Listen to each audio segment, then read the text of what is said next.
Now we play a round called Bake Off as Mocked Off. This game involves Ivo Graham and Ed Gamble, so if you could make your way to the performance area, please. This round is a stand-up challenge. I launched a wheel of news, and whoever chooses to stop, one of our performers must step forward and talk about that subject. OK, here we go. Let's spin the wheel, please. And the topic is technology. Ivo. I think our generation were a bit of a crossover generation when it came to modern technology. So, for example, I had access to computers as a teenager at my school, but not proper video games. So the video games that I played as a teenager were the ones that came free with the computers. And let me tell you what a rock and roll mid-noughties existence that was.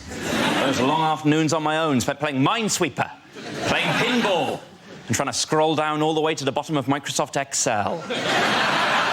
Not strictly a video game, but when you're lonely enough, still feels like an achievement. And I'm proud to stand here now and boast in front of you all that I've completed Excel and lived to tell the tale. I've gone where few mortals dare to tread, all the way down, all the way right.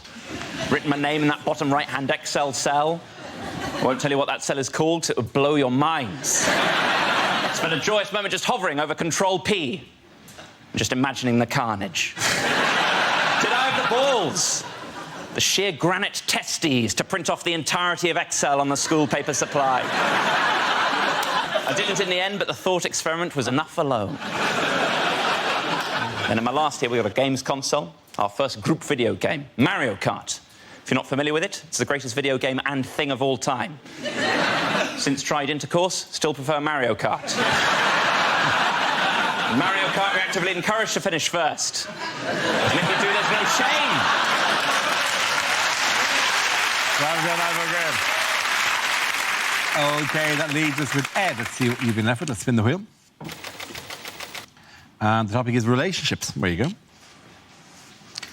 I am in a serious relationship. That's what she makes me say. Serious. I'm in a serious relationship. This is my partner. Sounds like you're in a law firm, is what it sounds like. Serious relationship. Sounds like a disease. How's your relationship? I'm sorry to say it's serious. I'm not in a serious relationship, I'm in a silly relationship. You tell me if you think this sounds like a serious relationship. The other day, me and my girlfriend were having a discussion about the Beatles.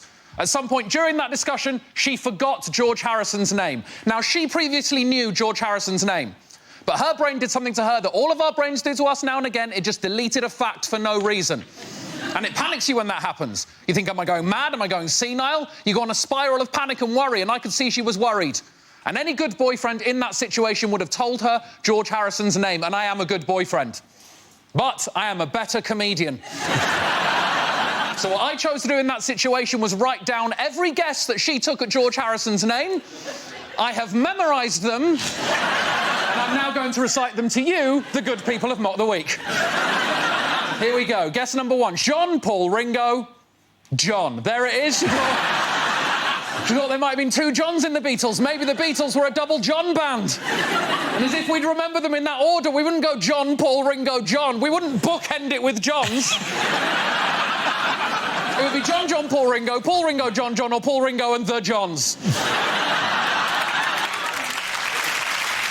She knew that was wrong immediately. I squawked in her face. Guess number two. John, Paul, Ringo, Joseph. Hello, Joseph. What are you doing in there? I didn't realise the Beatles were a nativity-themed band. Three guys with 60s hairdos, one child with a tea towel tied to his head. Again, she knew it was wrong. I was on the floor already. Then her brain gave her a little free pass, gave her a clue, gave her the surname. Thank you, brain. John, Paul, Ringo, Tony Harrison. Oh, Tony, you're not part of this conversation. Please remove yourself from the vicinity immediately. I said, you're half right. You're half right. I promise you, her next guess was Harrison Ford. Thank you very much. Bravo. Very good. The end of that round, the points go to Ed Gamble.